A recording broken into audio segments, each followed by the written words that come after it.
Most of Gnana, you're going to stuff the way you stuff any other gnome, but the head we're going to stuff a little differently. So I'm making a really quick video about stuffing the head. What you're going to need to do is to make a very dense ball of fluffy stuffing that is the same width as the brim. So this is obviously not big enough. And as you go, whatever side was kind of the more open side, make sure to put that in the middle at face down of the next bit that you're wrapping around it.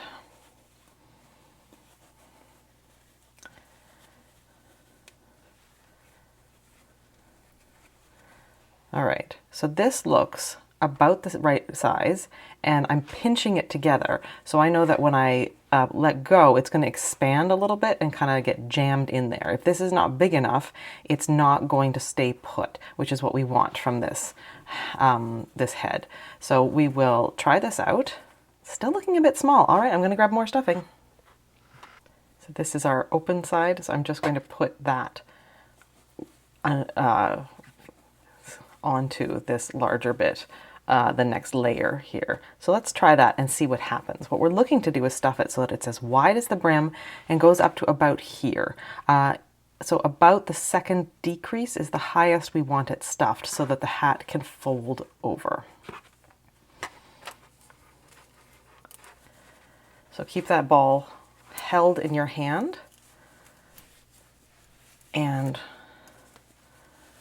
put it up and in.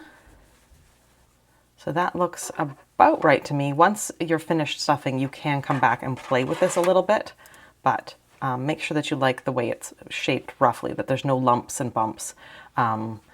If you are doing a toy, you might want to take that ball, now that it's confirmed to be about right, you might want to take that out and tie it in like an old toe of a pair of nylon stockings or something like that, just to keep that stuffing in a ball so that it doesn't try to wander up. And because it'll be in one shape, it won't like sort of drift off bit by bit. It'll be a nice tight thing jammed in. Is you don't want the stuffing to stretch the fabric.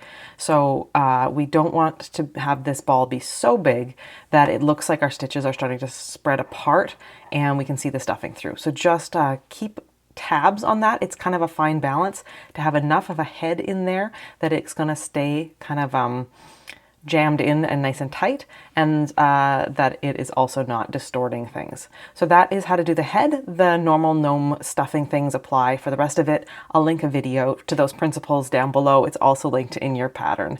Happy gnoming!